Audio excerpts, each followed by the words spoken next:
کی طرف جانا ہے. گاڑی میں بیٹھے دعا پڑھی سبحان الذی سخر لنا ھذا وما كنا له مقرنین وانا الى ربنا لمنقلبون. یا تو خود پڑھنے یا کسی سے پڑھوا کر کے سن لیں. اب آپ جو ہے مسافر ہو گئے, مکہ اور مدینہ کے آپ مسافر. اب جب آپ مسافر ہو گئے, جتنی نماز آپ پڑھیں گے آپ کو 3 نمازوں میں قصر کرنا ہے, ظہر میں, عصر میں اور عشاء میں. قصر صرف فرض نمازوں میں ہے, یعنی جو 4 رکعت فرض ظہر میں ہے, 4 رکعت فرض عصر میں ہے, 4 رکعت فرض عشاء میں ہے. ان چاروں کو بجائے 4 پڑھنے کی صرف 2 رکعت آپ کو پڑھنا ہے. اگر آپ 4 پڑھیں گے تو گنہگار ہوں گے. کیوں؟ کیونکہ شریعت ہمیں یہ کہہ رہی ہے کہ آپ قصر کیجئے, تو شریعت میں ہم طبیعت کو غالب نہیں کر سکتے ہیں. شریعت کی مانی جائے گی تو ہمیں 3 یعنی ظہر, عصر اور عشاء میں 2 رکعت پڑھنا ہے. یہ جو فرض ہیں ان میں 2. باقی جو واجبات ہیں اور سنن ہیں انہیں مکمل پڑھنا ہے. پھر اس کے بعد آپ کا یہ سفر تقریباً جو ہے 15 دن کا رہتا ہے, جس میں 7 دن مکہ میں اور 8 دن غالباً مدینہ منورہ میں رکھا جاتا ہے.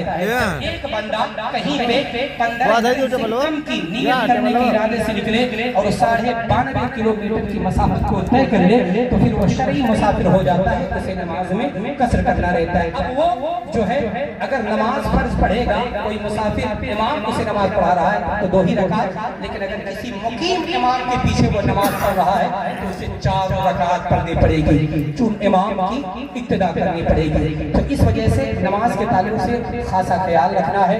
اس کے بعد جب آپ ایئرپورٹ پہ پہنچے تو ایئرپورٹ ہی پہ احرام باندھ دیا جائے گا. احرام عمرہ کے اندر فرض ہے. عمرہ کے اندر 2 چیزیں فرض ہے, احرام باندھنا اور اس کے بعد خانہ کعبہ کا طواف کرنا. یہ 2 چیز جو ہے عمرہ کے اندر فرض ہے اور صفا مروہ کی سعی کو جو ہے واجب قرار دیا گیا ہے. تو آپ جب جو ہے ایئرپورٹ پہ پہنچے جہاں آپ کو احرام باندھنا ہے تو احرام کے طور پہ 2 کپڑا دیا جاتا ہے. ایک لنگی ہوتا ہے جو سیدھا نہیں ہوتا ہے اور ایک چادر ہوتی ہے جسے کندھے پہ رکھنا ہوتا ہے. جب آپ احرام باندھ لیں, چادر کو کندھے پہ رکھ لیں, اس کے بعد وقت میں گنجائش ہو تو ٹوپی یا رومال سے اپنے سر کو ڈھک کر کے 2 رکعت نماز احرام کی نیت سے پڑھے. نیت کی میں نے 2 رکعت نماز احرام کی پڑھنے کے واسطے اللہ تعالیٰ کے لیے منہ میرا کعبہ شریف کی طرف اللہ اکبر قل یا ایھا الکافرون پہلی رکعت, دوسری رکعت میں قل اللہ احد. یہ پڑھنے کے بعد جب 2 رکعت ہو جائے تو اپنے سر سے ٹوپی کو اور رومال کو ہٹا کر کے ننگے سر